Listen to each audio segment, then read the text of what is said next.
Halo Challengers, gimana nih puasa hari ini? Pada kuat kan ya? Mantep lah. Oke, kali ini aku akan menceritakan alur film yang berjudul My Sissel Girl. My Sassy Girl. Penasaran kan sama alur ceritanya? Mari melebur ke alurnya. Di awal film ini diceritakan seorang laki-laki hendak merebut suatu papan yang dianggap sangat berharga, yaitu papan milik perguruan King Yun, yang merupakan peninggalan dinasti Qing. Papan tersebut hanya bisa didapat jika perguruan memenangkan kompetisi Wulin. Tapi karena udah berusia lebih dari 100 tahun, maka pria itu meminta untuk tanding di kompetisi Wulin untuk bisa mendapatkan papan tersebut. Karena tidak menerima apa yang ia inginkan, ia pun mulai mengajar para murid di perguruan tersebut. Tapi di akhir, terlihat wanita yang merupakan pemilik perguruan itu datang untuk mengajar laki-laki tersebut. Nama wanita itu adalah Yu Shengnan.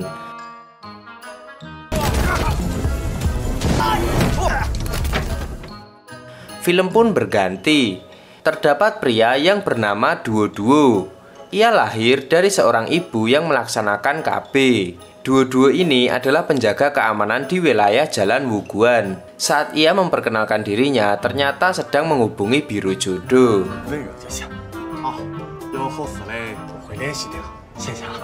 Sementara itu, Yung Shengnan ini lagi sedih karena hidup ayahnya sudah tidak lama lagi, yaitu sekitar 2 mingguan. Karena hal itulah dia mabuk-mabukan dan mengenang bahwa ayahnya memintanya untuk menikah.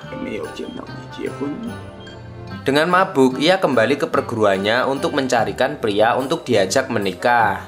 Saat melakukan permintaan itu, para murid perguruan pun kaget. Ada lagi orang yang sebenarnya mau menikah dengannya, tapi karena dia sedang mabuk, ia pun menolak hal tersebut.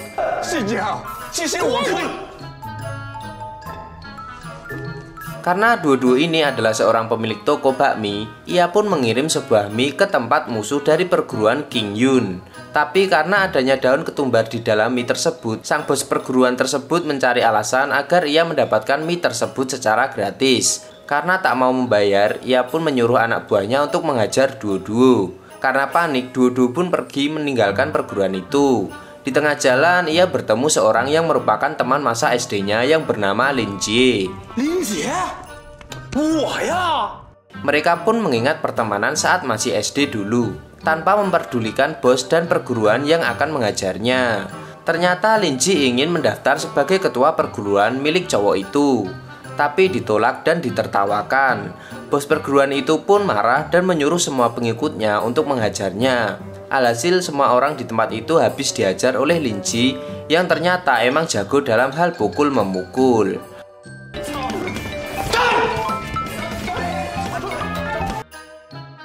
Karena kehebatan teknik Lin Jie, bos tersebut pun sampai memohon kepadanya walaupun harga dirinya dipertaruhkan. Melihat hal itu, Duo pun hanya bisa mengangguk dan tak disangka, ia pun pulang bersama Lin Jie sampai ke kedai makan milik Duo.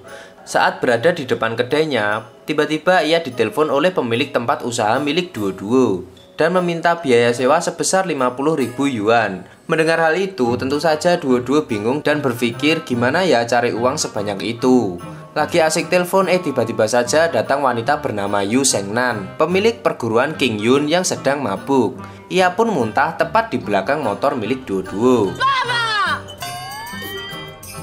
Awalnya Duo marah, tapi karena wanita itu memanggil namanya dengan sebutan ayah dan orang-orang di sana memperhatikan hal itu, mau tak mau ia membiarkan Yu Shengnan untuk tinggal sementara di kedainya.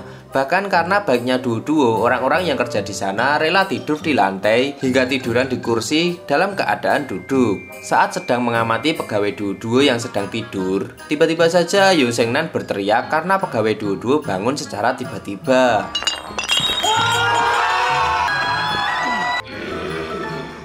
Tapi Duo pun datang dan mengatakan agar tidak usah takut karena teman-temannya itu adalah orang-orang yang baik. Duo pun mempersilahkan Yu Shengnan dengan memberikan mie buatannya. Ia pun menasihati Yu Shengnan agar tidak mabuk-mabukan sambil memanggil orang lain dengan sebutan ayah. Karena di luar sana tidak semuanya baik seperti dirinya. Hari kencan yang direncanakan biro jodoh pun tiba. Untuk menemui perempuan idamannya, ia pun memotong rambutnya dan menggunakan baju setelan jas. Tapi tak disangka, saat ada di sana, duo-duo malah bertemu dengan Yung Sheng-nan yang ternyata juga mendaftar di biro jodoh yang sama. Awalnya mereka saling tak mengaku. Yung Sheng-nan ingin segera merencanakan menikah dengan duo-duo. Bahkan ia juga menawarkan mobil supaya ia bisa segera cepat-cepat nikah dengannya. Duo-duo tidak tahu maksud perkataan dari Yung Sheng-nan. Ia masih mempunyai gagasan bahwa dia tetap saja menolak menikah dengan Yung Sheng-nan. Mungkin karena Yung Sheng-nan ini orangnya agak sedikit tomboy. Karena terus menolak, ia pun mengatakan bahwa duo-duo telah memperkosanya semalam. Dan ia pun pergi meninggalkan duo-duo bersama agensi jodoh beserta bodyguard Yung Sheng-nan. Dengan muka kesal dan marah, bodyguard milik Yung Sheng-nan melototi muka duo-duo. Karena rencana Yung Sheng-nan gagal untuk mengajak duo-duo menikah, ia pun mengancamnya di sebuah atap sebuah gedung. Ia pun hanya bisa menangis ketika Yung Sheng-nan menyuruhnya untuk berbicara. Yung Sheng-nan pun kembali menyuruhnya untuk berpikir selama 10 detik dan menghadap ke lain arah. Tapi ketika itu tiba-tiba pengawal Yung Sheng-nan yang iri pada duo-duo menjerat lehernya. Duo-duo masih saja menolak ajakan menikah oleh Yung Sheng-nan. Dengan cara ini, akhirnya duo-duo menerima ajakan Yung Sheng-nan. Yung Sheng-nan menghancurkan 2 buah biji kacang yang diartikan bahwa dia akan menghancurkan kedua biji milik duo-duo jika menolak tawaran terakhir darinya. Tapi karena Yung Sheng-nan memberikan uang 50.000 yuan, mau tidak mau ia harus menerima uang itu untuk membayar uang kontrak usahanya. Adegan berganti ketika seorang kakek-kakek sedang menirukan gaya orang yang ada di aplikasi TikTok. Tiba-tiba saja Yung Sheng-nan dan duo-duo datang ke ruangan itu. Ternyata itu adalah ayah dari Yung Sheng-nan. Maksud kedatangannya adalah untuk memperkenalkan pacar barunya yang bernama duo-duo. Karena melihat anaknya mempunyai pacar, tentu ayah Yung Sheng-nan sangat bahagia.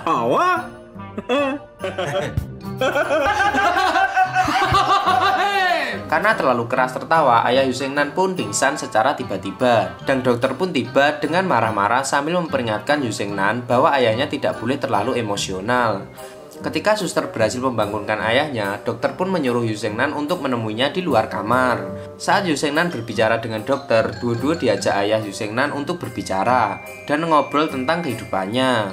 Saat asik ngobrol, tiba-tiba TikTok ayah Yung Sheng-nan berbunyi yang menandakan Baby Kiki yang merupakan idolanya telah online di dalam aplikasi tersebut. Tentu saja duo-duo disuruh untuk merahasiakan rahasia tersebut. Sepulang dari rumah sakit, duo-duo dan Yung Sheng-nan menandatangani perjanjian pernikahan dan berfoto bersama. Saat malam hari tiba, ia tidak menemukan ayahnya terbaring di dalam kasur. Yang ia dapat hanya sebuah bunga bertuliskan sesuatu untuk pernikahan antara duo-duo dan Yung Sheng-nan. Ternyata itu adalah rencana duo-duo dan ayah dari Yung Sheng-nan untuk membuat acara pernikahan yang menarik. Saat perencanaan pernikahan, tiba-tiba saja Baby Kiki yang merupakan idola ayah Yung Sheng-nan datang untuk memberikan kue kepadanya. Karena kelihatan bete dan marah-marah terus, akhirnya duo-duo mempunyai rencana iseng. Ia mengambil kue itu dari tangannya Baby Kiki dan melemparkannya kepada Yung Sheng-nan. Melihat hal itu, tentu saja ia marah. Tapi hal tersebut berbeda di mata ayahnya. Melihat anaknya bertingkah seperti itu kepada duo-duo malah membuatnya merasa senang. Setelah kejadian itu, duo-duo dan Yung Sheng-nan pun mabuk hingga Yung Sheng-nan pun kalah dan terkapar hingga digendong oleh duo-duo menuju kamarnya. Saat berada di kamar, Yung Sheng-nan mengorok keras sekali hingga membuat duo-duo tidak bisa tidur.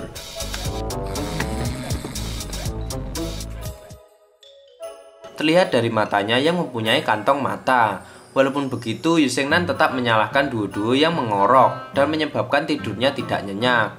Terlihat di sini, Lin Ji sedang berlatih di perguruan barunya. Ia mengingat kejadian saat ia dinasihati ayah Yung Sheng-nan karena telah mengajar murid perguruan yang sama. Ternyata oleh dasar itu, ia pun bergegas untuk balas dendam ke perguruan Qin Yun. Sementara itu, duo-duo kepo dengan pekerjaan yang dimiliki oleh Yung Sheng-nan. Ia pun menanyakan langsung kepada mertuanya dengan alasan memastikan mertuanya tidak hilang ingatan. Ternyata ia baru tahu bahwa Yung Sheng-nan ini adalah ketua perguruan Qin Yun. Melihat hal itu, ia pun kaget dan mengibaskan kipasnya dengan cepat. Sementara itu, di perguruan Qingyun, perselisihan antara Lin Ji dan Yu Xingnan pun belum usai. Bahkan saat duo-duo ingin menjelaskan sesuatu di sana, masih ada Lin Ji yang berdiri di dekatnya. Sebelum berpisah, Lin Ji memperingatkan kepada Yu Xingnan jika ia ingin mengajarnya, maka bertarunglah di kompetisi Wulin.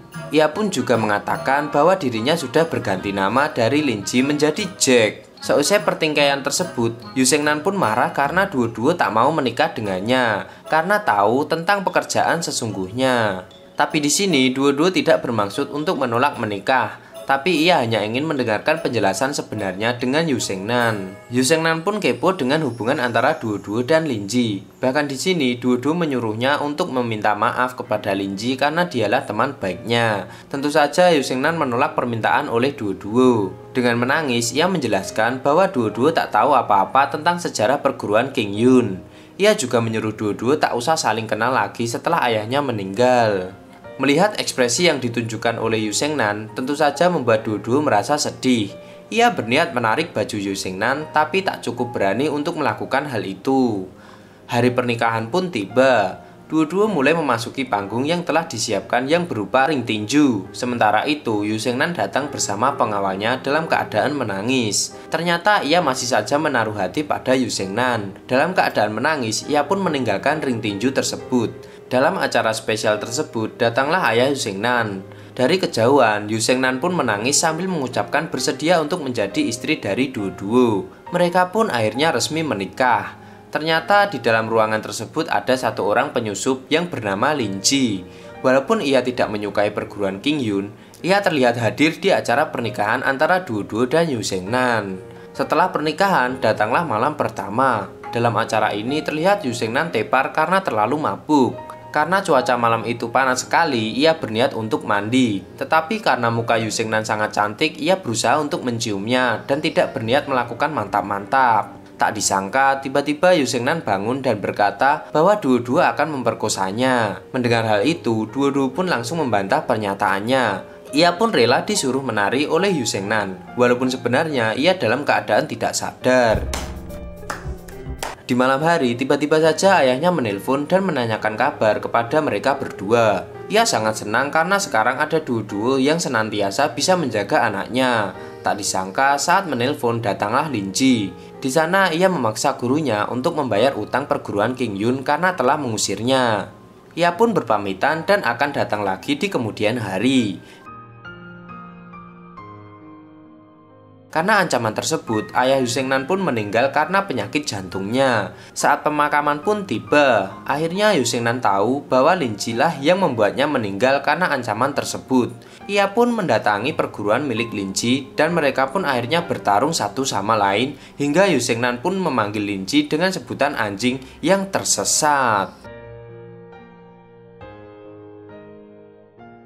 Tak disangka datanglah seorang duo-duo. Walaupun ia dipukuli oleh orang-orang di perguruan itu, nampaknya ia tak peduli. Dengan usahanya yang susah payah, akhirnya ia bisa membawa Yu Xingnan untuk kembali ke perguruan Qingyun. Di adegan ini terlihat Yu Xingnan dan duo-duo sedikit akrab dan mulailah ada benih-benih cinta. Tapi semua itu berubah ketika duo-duo memberikan sebuah alat olahraga untuk menguatkan cengkraman tangannya.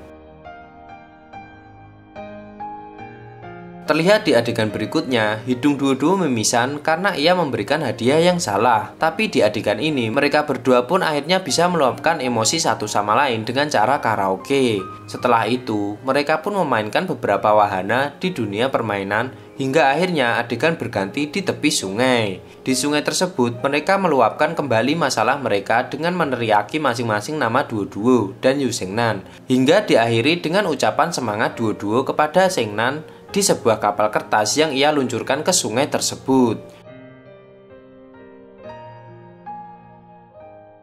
Di kemudian hari, duo-duo mempunyai inisiatif untuk mengajak Lin Ji untuk meminta maaf kepada Yu Xingnan. Karena duo-duo berteman bagai saudara dengan Lin Ji, awalnya ia menganggap bahwa Lin Ji mau untuk diajak kerjasama. Tapi ternyata di sini Lin Ji masih saja menolak ajakan duo-duo dan terjadilah perselisihan antara dirinya dan duo-duo. Hingga akhirnya ia menyuruh duo-duo untuk pergi dari tempat tersebut. Hari pun berlalu, terlihat Lin Ji datang di perguruan King Yun untuk memastikan apakah perguruan tersebut sudah menerima tantangan dari perguruannya. Ia pun juga mengatakan kepada Sheng Nan jika dirinya ingin membalas dendam ayahnya, ia harus mengikuti kompetisi Wulin dan bertarung melawannya secara adil.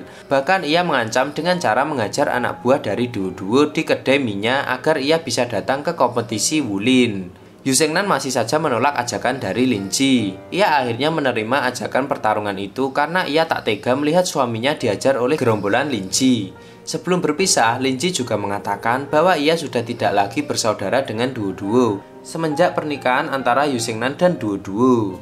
Di kedai milik Duo-Duo, ia terlihat diajar di sana. Duo-Duo pun diajar di bagian perutnya, tapi karena ia tahu kelemahan orang itu, akhirnya ia mengeluarkan jurusnya hingga orang itu pun terlihat kesakitan. Adegan pun berganti ketika Yu Sheng Nan sedang memainkan hadiah dari Duo-Duo. Ia terlihat tak peduli walaupun sebenarnya di dalam hatinya saat ini sedang memikirkan Duo-Duo yang selalu saja terjebak dalam masalah yang ia hadapi. Melihat Duo-Duo selalu peduli dengannya, ia pun membuat alasan palsu agar ia segera berpisah dan cerai sambil menyebutkan bahwa kontrak mereka sudah selesai. Terlihat di sini mereka sama-sama marah, padahal dalam hati mereka masih mempunyai rasa untuk mempertahankan hubungan mereka. Mereka pun akhirnya bercerai dan berpisah. Walaupun mereka terlihat baik-baik saja, ternyata dari kejauhan mereka menangis karena saling membohongi rasa yang telah ada.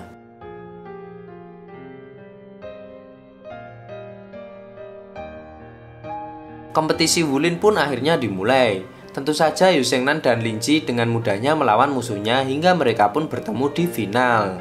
Sementara itu terlihat Duo-Duo yang gagal move on dengan Yu Sheng Nan. Ia telah beberapa kali mengikuti biro jodoh tapi tidak ada yang sesuai dengannya. Bahkan di rumah saat Yu Sheng Nan dan Lin Ji sedang bertarung, ia pun terlihat memegang buku nikahnya dan memikirkan nasib dari Yu Sheng Nan. Yu Sheng Nan pun terlihat kewalahan saat menghadapi Lin Ji. Karena hal itulah bodyguard Yu Sheng Nan datang menemui Duo-Duo. Ia menjelaskan demi menjaga Duo-Duo agar dia tidak diajar oleh Lin Ji, ia pun rela mengikuti kejuruan tersebut hidup sampai mati.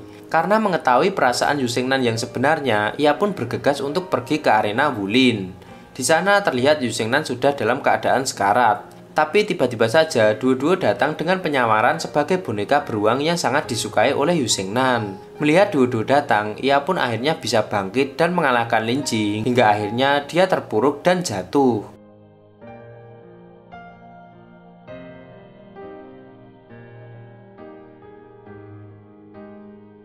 Perguruan milik Lin Ji berniat untuk mencuri papan milik perguruan King Yun. Sementara itu di pikiran Duo-Duo tak ada lagi selain Yu Sheng Nan yang terkapar di arena tinju.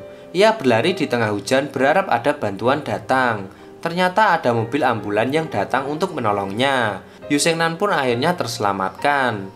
Saat Yu Sheng Nan masih belum bangun dari komanya, Duo-Duo mengatakan berita baik untuknya. Kompetisi Wulin akhirnya dimenangkan oleh perguruan King Yun dan papan yang diperebutkan sudah dibawa pulang. Lin Ji sudah dikeluarkan dari perguruan itu.